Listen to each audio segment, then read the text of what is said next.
Hey, good afternoon. I'm with my good friend Brian Charlesworth. He's the CEO and founder of Sisu, which is a company that I got so excited about myself when I was on his podcast that I have now taken all of our coaching students and plugged them into his system. So I'm super excited to be able to sit down with Brian and kind of do a deep dive on not only the platform, but I'll just also talking about his background in the industry and your insights. Brian's an industry leader, and it's always interesting. And he's interviewing some amazing people. He's got his own podcast, which is called Grit, which I was very fortunate to be on. But Brian, welcome to the program, man. Hey, thanks, Jim. It's always a pleasure. Yeah. I always love my time with you because I'm always learning. So thank you.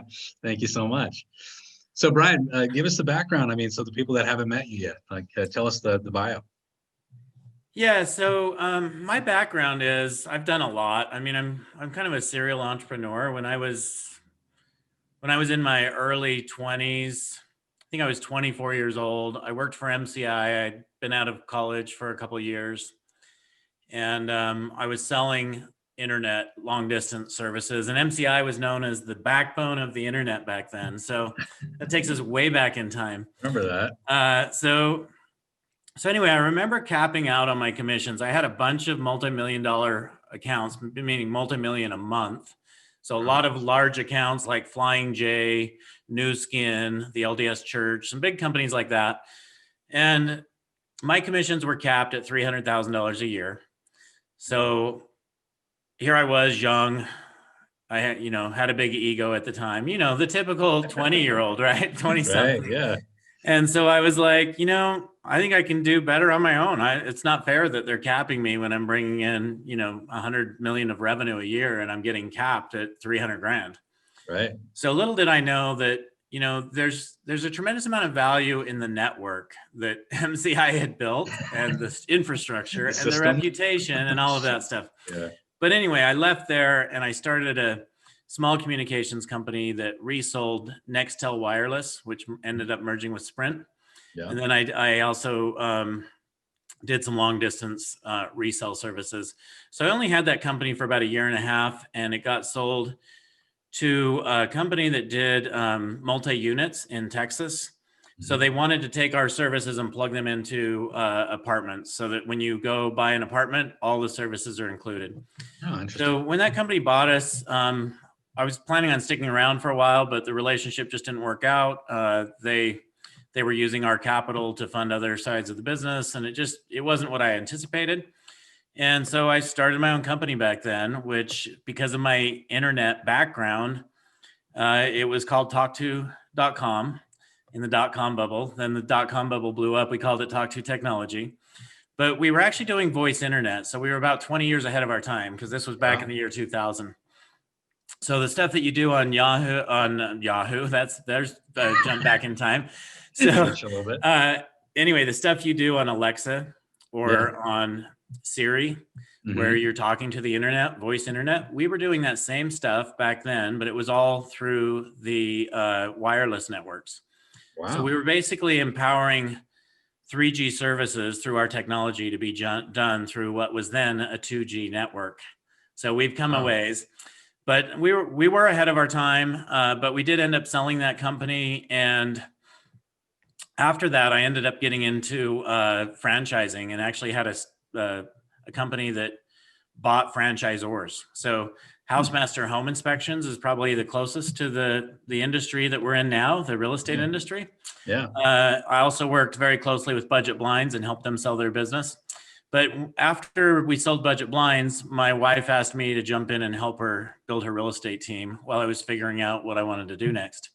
And where were you guys at when that happened? What part of the world? So we were here in Utah. I'm based in Utah. Mm-hmm. My wife had a small team of 5 agents, and she now has a team of 25 agents and a brokerage of 50 agents. So wow. She's come a ways since then. But her team has gone from selling 100 transactions to over 300 transactions a year. And this year she will probably when I say this year, in 2021, she will likely double that based on some of the things she has going on right now. So anyway, but that's kind of how Sisu came about. I was working with her. I was spending my nights and weekends, especially Sundays, trying to get ready for Monday meetings. And I was taking all of the agents' daily numbers, which we were having them log into Google Sheets. And then I was moving those into weekly numbers and moving those into monthly numbers. And it was just a very cumbersome process. And that was just on the tracking side of things. But I realized there was a huge hole on tracking and accountability, tools that allow brokers or owners or team leaders to be great leaders. Yeah. And just automating all the workflows. Just everything was super cumbersome. I found people in this space don't really use Salesforce like most industries. Right. Because it's very complicated. Yep. So what we've done is basically taken everything that Salesforce does really and brought it into the real estate industry.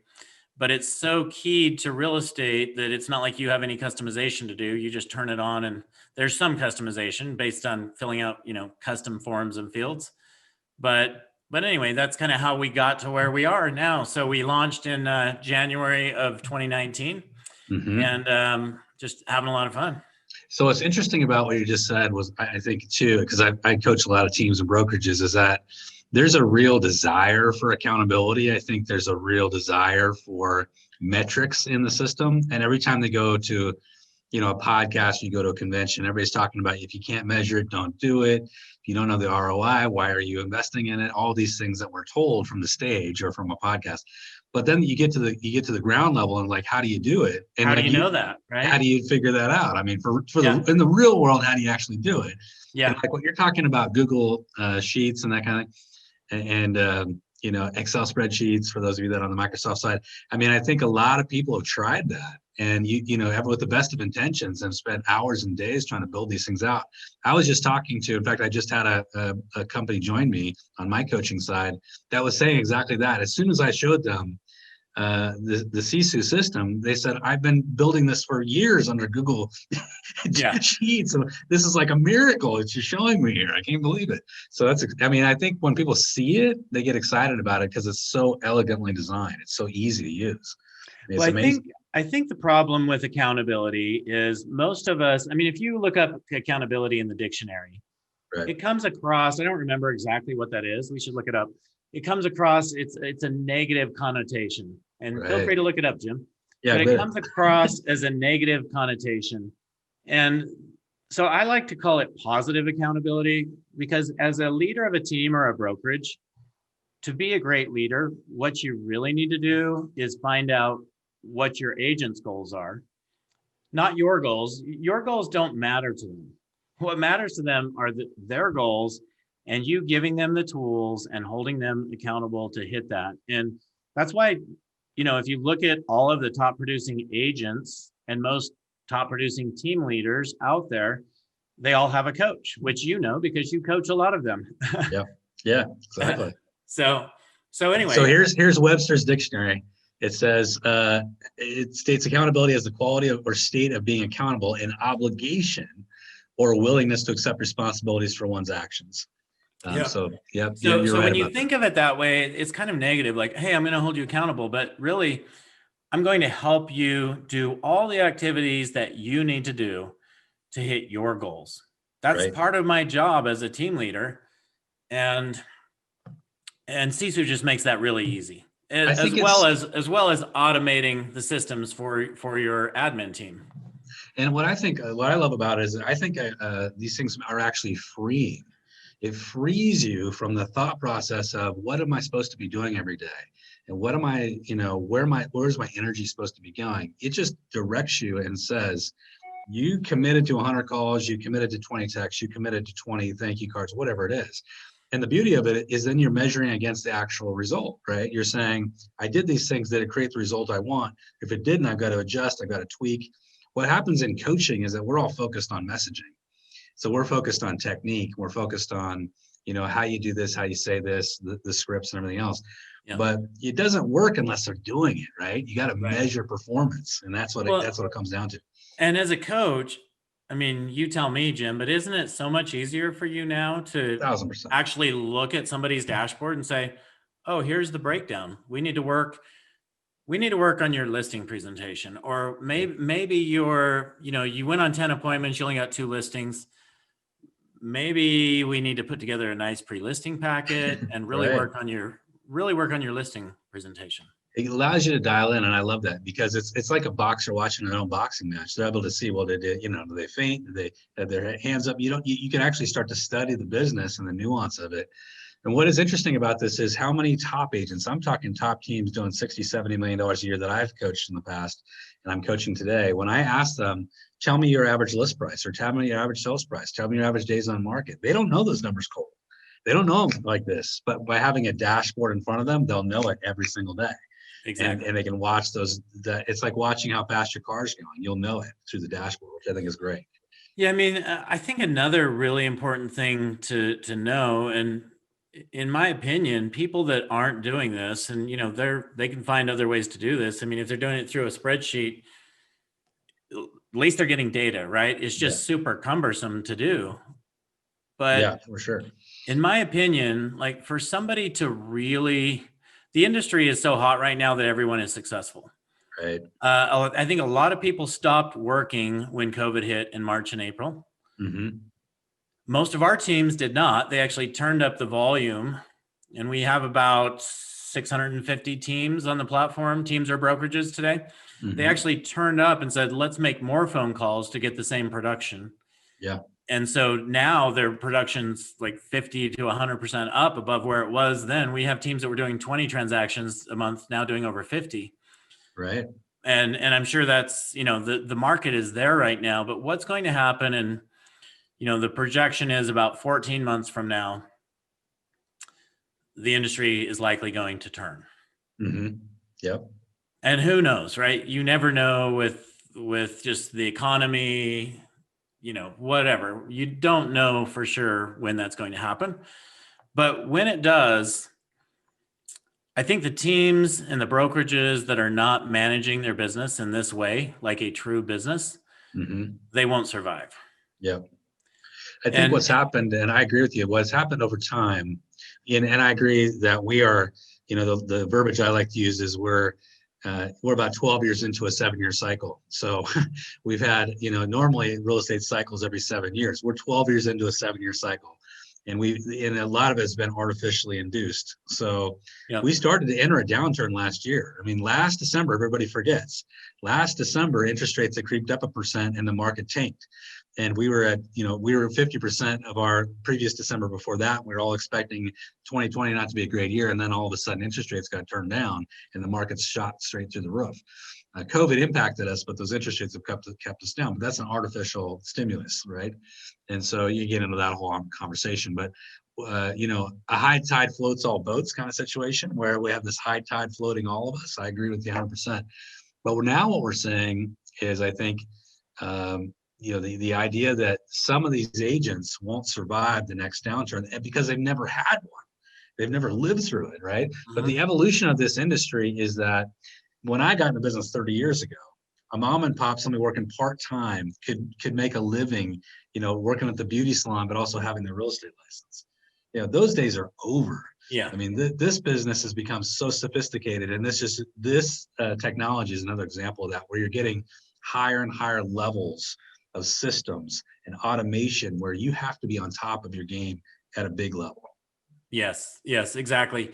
And I mean, there's so many things that go into it, and we could talk so much, but I mean, lead sources is, I think, a good one, where so many people are spending money today on different lead sources, and they don't really know what the results are of each of those. I mean, they know they're getting some deals from here and there, but which of your agents do you just throw them all in a Shark Tank and let your agents just grab them? Or do you actually give your top 5 agents in each lead source category, do you give the leads to them? I mean, if you're spending $200 a lead, which in some cases you are nowadays, easily, yeah. Are you really going to give 10 leads, so $2,000 worth of leads, to someone who doesn't know how to convert those, to a brand new agent that hasn't even sold their SOI yet? I mean, there are business decisions now that you get to make based on having the information. And so that's really interesting, because the classic from a salesperson standpoint, when they're selling you marketing, you'll hear this from a Zillow guy or a Realtor.com gal. They'll say, well, as long as you make your money back, you're fine. It only takes one transaction to pay this off, which is always the classic line. Like, yeah, it's you just pay one us transaction. you pay us 10 grand a month. It only takes 2 transactions to pay us off. Yeah, you're golden, man. You're golden. Yeah. But here's the problem, is that agents don't track it, so they don't really know. So they're in this vague nebulous of, I don't really know if it's actually doing it, so I better keep doing it just in case. But this system allows you to track every lead and actually look at your conversion rates and what's working, what's not working, which I love. And we're really focused on automating that right now. So you really don't have to put in, depending on which CRM you're using, but you really don't have to put in that information yourself. We'll just pull it in for you and you'll know that data. So you may have to put in how much you're spending on each lead source. Yep. Unless you've, connected this to QuickBooks or something.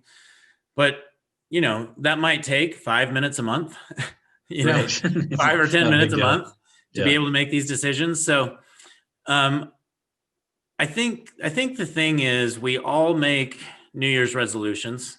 Yeah. And by the 21st, by the 3rd week of the new year, most of us no longer even remember what our resolution was. Right. And if we do, we're probably not doing it. And the reason we're not doing that is because we're not measuring it. So if you take that to a new level, I think I would say it's probably, it got to where, hey, you know what? Okay, we're going to look at this on a monthly basis. Many of you out there right now looking at your businesses, you probably measure things on a monthly basis. Well, if you measure things on a monthly basis, you can do 12 pivots a year. So if you measure on a weekly basis, now you can do 52. Right. And if you measure on a daily basis, you're probably not going to do any pivots on the weekend, but you're going to have about 256 days or something that you can actually make a decisive decision that's going to impact your business in a positive way, because you're looking at your information real time and making real-time decisions. The longer you wait to make a decision, the harder it is to correct the problem. I love that. That's one of the best things I've heard yet about this platform, is the ability to make those pivotal decisions faster and more rapid. And somebody told me that years ago, that the ability to make rapid decisions based on correct information is one of the greatest leadership talents you can have. And it's just a matter of getting correct information, right? Yeah. And having the strength to make a rapid decision. So anyone out there who's a team leader or broker owner, to be able to make those decisions real time, to have all that data at your fingertips, to no longer hold one-on-ones with your agents that are about the emotional state and the challenges they're having in their personal life, but rather how they're doing compared to their goals and what activities they're doing compared to the activities they've committed to do to get to those goals. It completely changes the type of leader you are. It completely changes how effective you are, completely changes the production of your team. I could go on and on about it, but it's really vital. I don't care how you're doing it.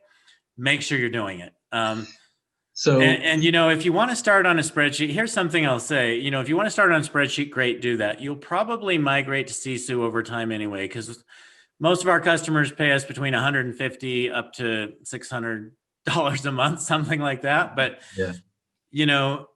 I know 3 real estate teams, 1 real estate brokerage that have built Salesforce out. And they've all spent over $1 million. The brokerage actually spent over $2 million in just building out Salesforce.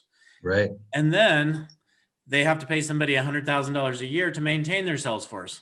So the other alternative to that is just pay Sisu $200 a month, and you'll have everything you need to really hold your team accountable, make your admin team more efficient.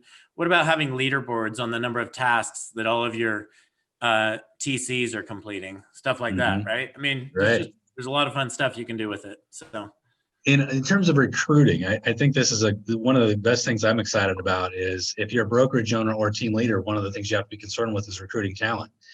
And then when you have talent, retaining talent, right?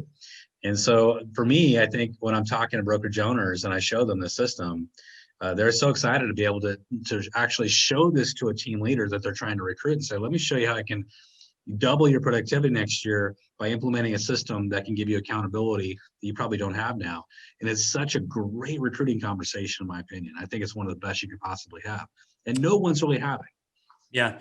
I've talked to a few of our teams just over the last few weeks as they're getting ready for next year.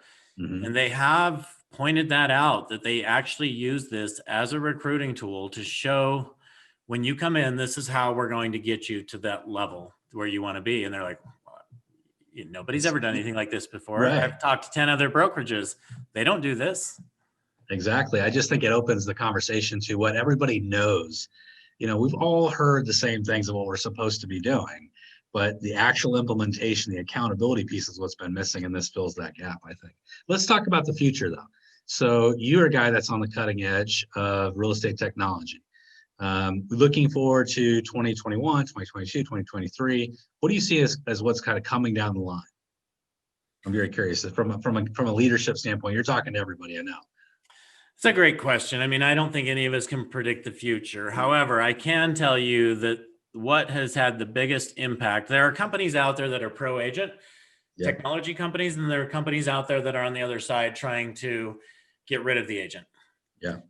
The great news for all real estate brokers, team owners, agents is that everyone who's been out there trying to do this and destroy the agent and prove that there's not a need for an agent has actually ended up hiring agents. And so I think it's been proven there's a need for an agent. There's a need for somebody to keep that transaction together. Mm-hmm. I mean, 50% of the work is getting it under contract. Another 50% of the work is keeping it together. Right. That's why a big focus of ours, and I think this is the future of real estate, and it's a big focus of ours right now, is really being the ecosystem for the entire industry. And what I mean by that is everything starts with the realtor, and then it decides, okay, who's going to be the mortgage company? The real estate team has a very strong impact on that. Mm-hmm. Who's going to be the title company? Yep. Who's going to be a home inspection company? The home warranty company? Yep. And right now, everybody's communicating through, it could be text, it could be email, it could be phone calls, it could be, there's just all of that information is not in one place. Mm-hmm. So our focus is really making it all in one place so that as you're managing your business with Sisu already, if you need somebody, if you need to schedule a closing, well, number one, you want to be able to just reach out to everybody through our system. But number two, you actually want to automate that process so that it just happens for you. Hey, we have a closing in 7 days. Automated email goes out. What time works best for everybody? And then the responses start coming in, and they come in through email or text or however you want, but they land in Sisu.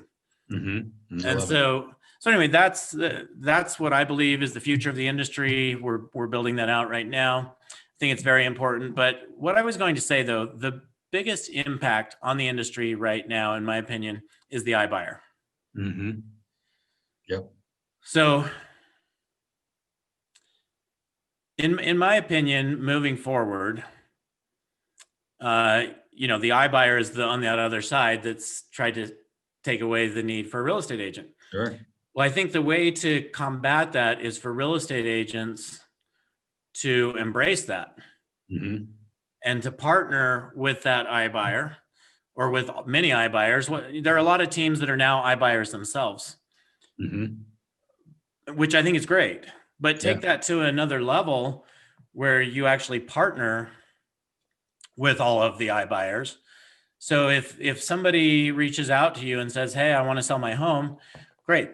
Go in, meet with that person, have a conversation, come back, or find out take all the pictures of their homes, take that out to all of the iBuyers and get bids from all of them. Here's your options. This guy, Blackstone, will pay you this much, or, Zillow, Open or yes. the list goes on, right? All the iBuyers, Open Door is going to pay you this much, or we can list your home and you can probably get this much based on based on the current comps. Yeah.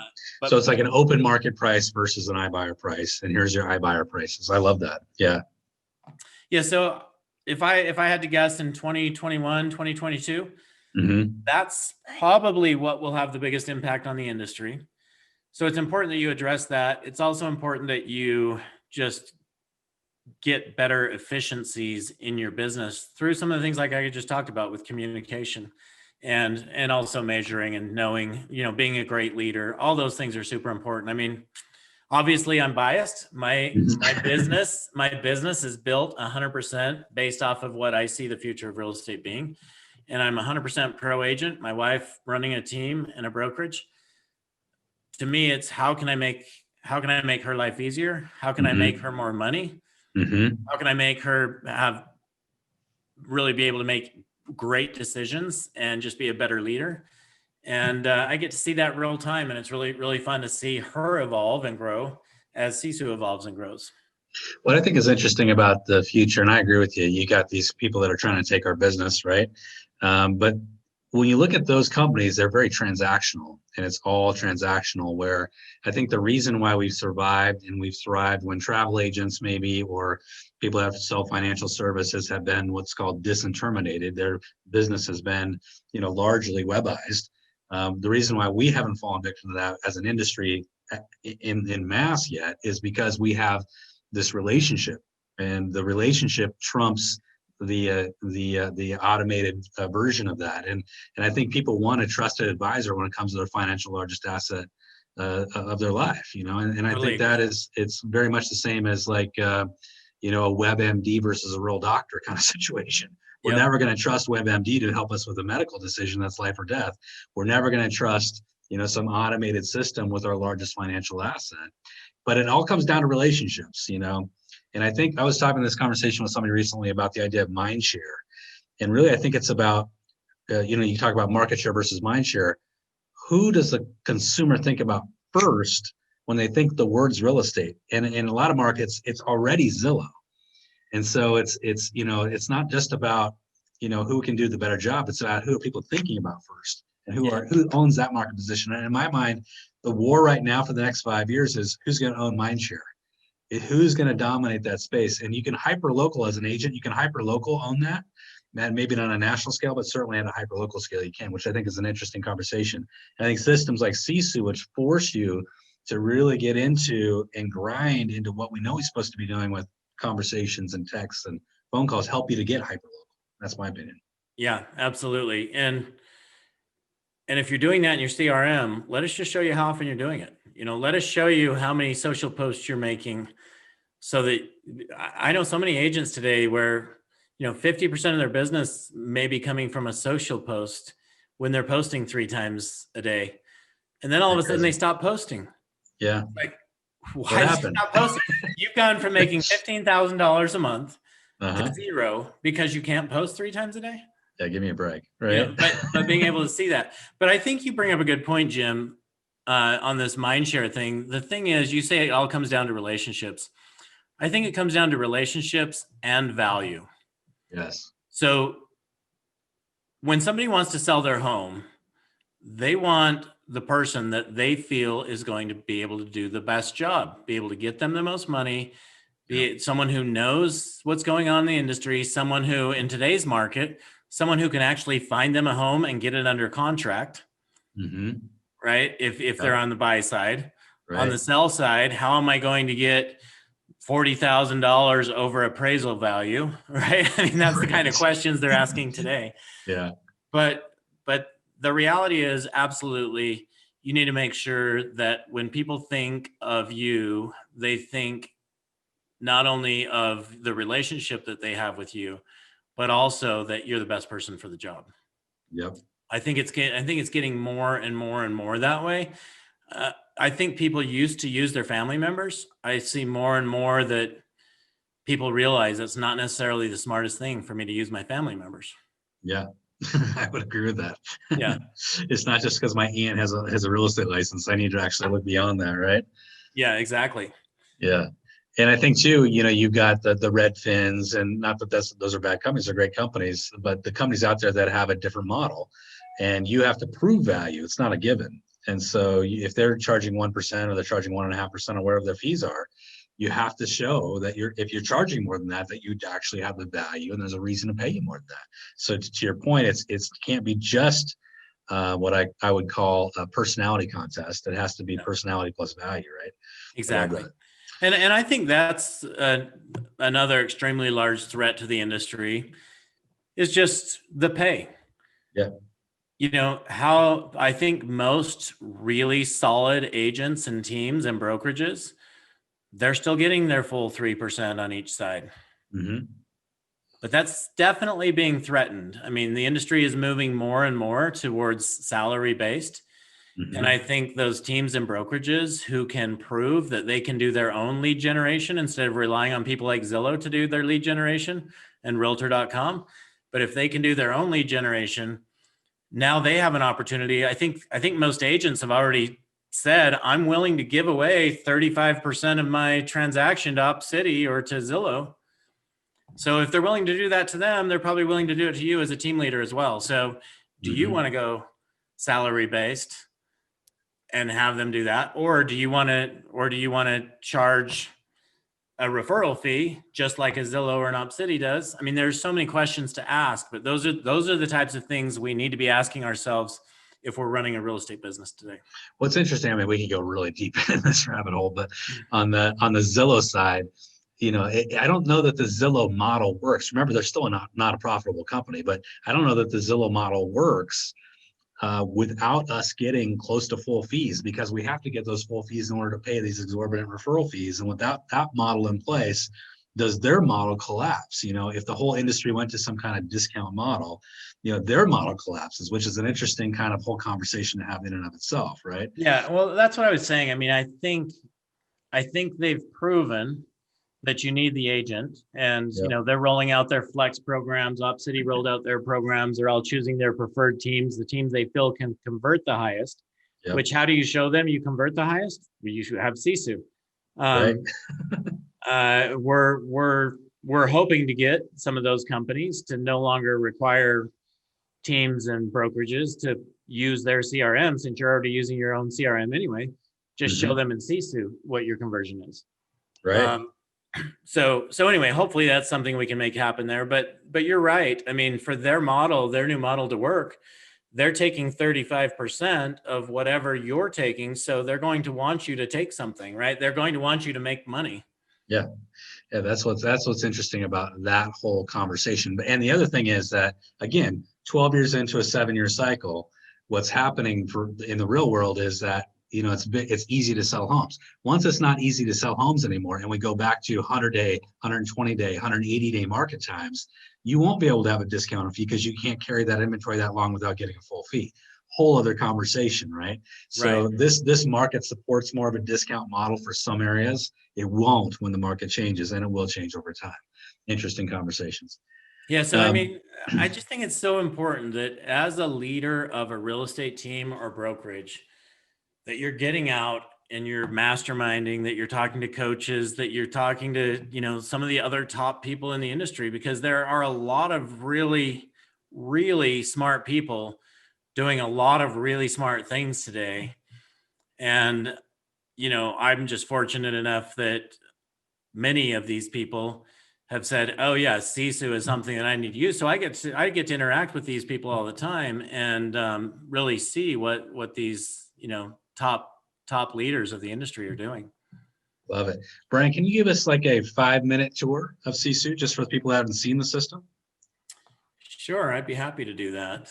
And Sisu, as I mentioned, for our brokerage coaching students, is something we're now including. So we are paying for that for our membership. All right, Jim, you see that? Yes, I do. I'm looking over here. I'm looking at my other monitor. So okay. That's where I've got this. So basically, this is just a quick snapshot of your business. So what have you signed this year, put under contract, closed, and pending? And you can see you can have partial transactions in here if you just took a partial credit for one. And then right here we have conversations, appointments set, appointments met, signed, under contract, and closed. And this is really giving you a picture of your year-over-year numbers. Now, the really cool thing here is we don't care what it is. Everything you're tracking in our platform you can actually see and pull that up. So let's just say 5-star reviews. If I want to see how that relates to my closings, I could see that. So I'm currently looking at 5-star reviews year over year. You can see in 2018, my team is not very good at getting 5-star reviews.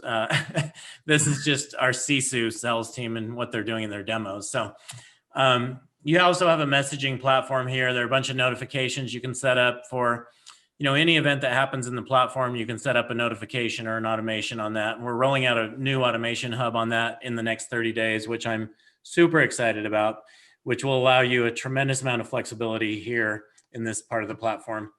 So then if I come in, I think we're most known for our dashboards, like you were talking about, where you set the goals. The goal is the bottom number.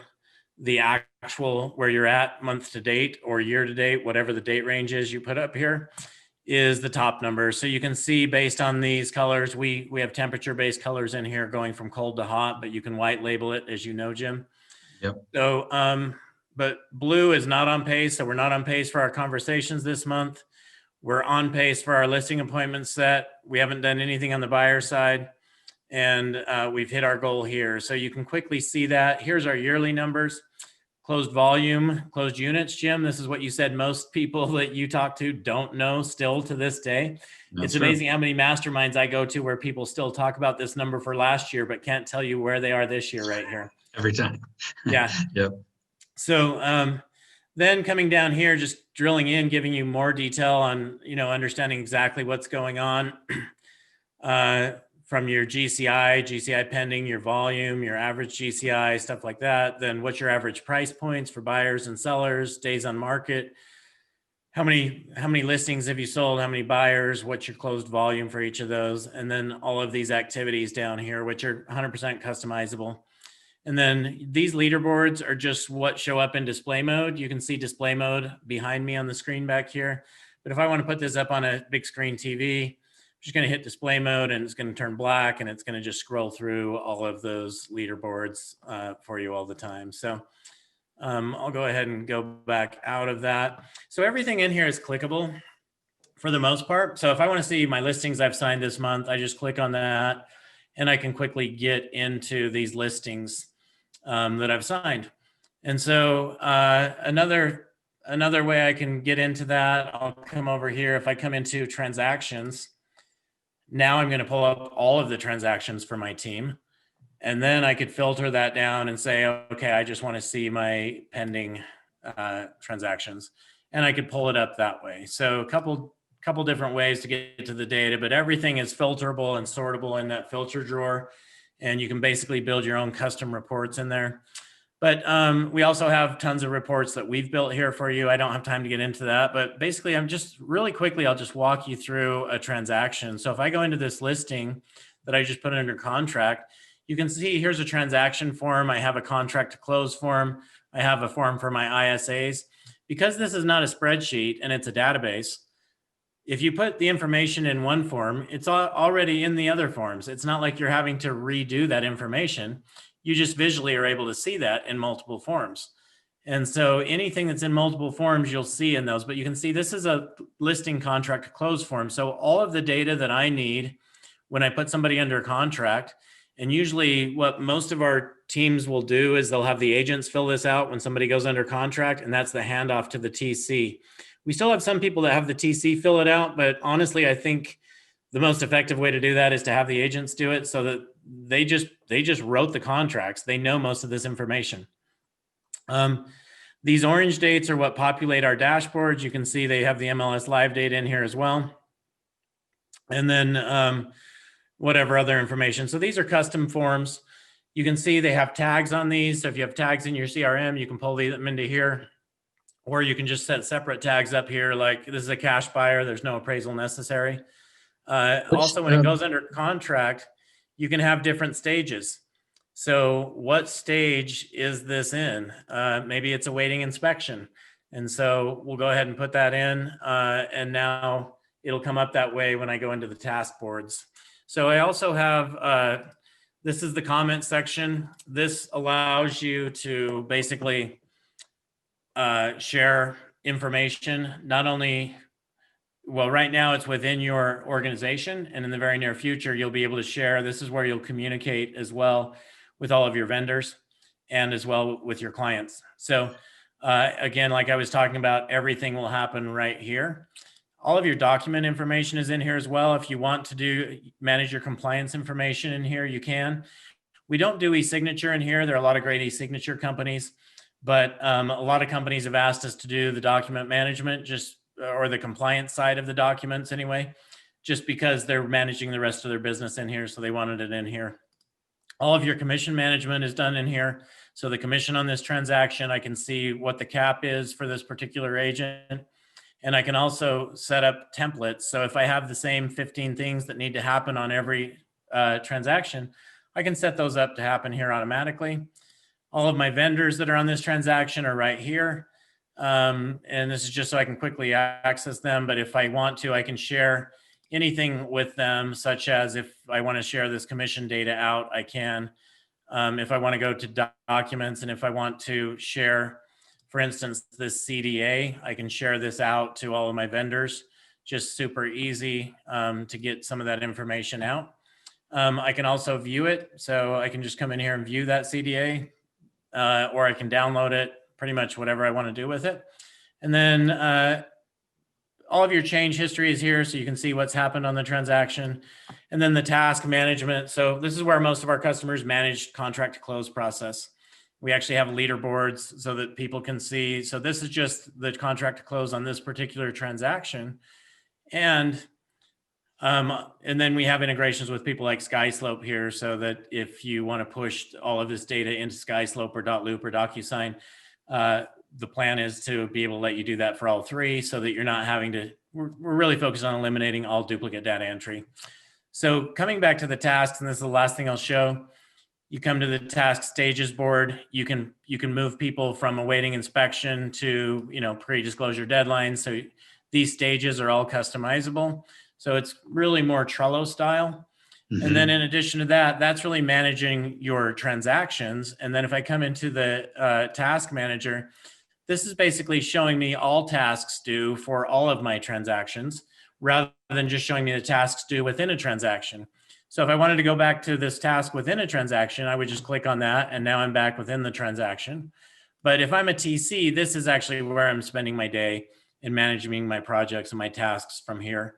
And we have something very similar to this in our real recruiting platform, where you can do all of your agent onboarding. So instead of managing the transaction contract to close, you're managing your agent onboarding. Agent comes in. Now I'm going to set up, these are the 19 things I need to do to get this agent onboarded. So that's nice. A really high level overview, but I think that gives people a good idea as to what we do. Yeah, I love it. Really, really in depth. I every time I listen to you talk, Ryan, I learn something new. So I need to do this regularly myself.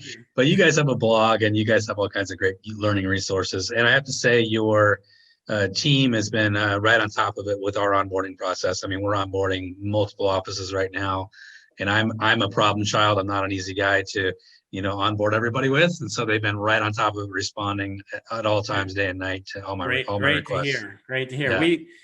We actually, I mean, we're kind of unique. We're new enough still. We've only been around for a couple of years, where we like customers to give us feedback. A lot of times technology companies don't like feedback. Mm-hmm. Don't get me wrong. We have a clear vision as to where we're going, but we're also very open to doing things better. Yeah. And so, we're a little bit different in that we actually love feedback from our customers. I still head up the product development for the team. This was really my vision, and I'm still in the role of fulfilling that vision and making sure that from a product development standpoint, we actually do where I see the industry being in the next 12 months. Mm-hmm. So anyway, yeah, it's a lot of fun, and we're grateful to have the opportunity to spend so much time with some of the top performers in the industry. Love it. Brian, if somebody wants to, that's watching this, that's maybe not one of my coaching students, but that wants to sign up for Sisu, what do they do? If you just go to sisu.co and request a demo, we'll do a demo for you. We'll give you a free 7-day trial and let you get a feel for the product. It's really that simple. Awesome. I love it. So again, it's sisu.co. Yeah, .co, not .com. I've done that a few times, .co. Yes. Brian, you've done an amazing job. Thank you so much. I love all your insights into the industry. Such a leader in our field. Thank you so much for being on the show. I look forward to talking to you in the future, buddy. All right. Thanks a lot, Jim. Thank you.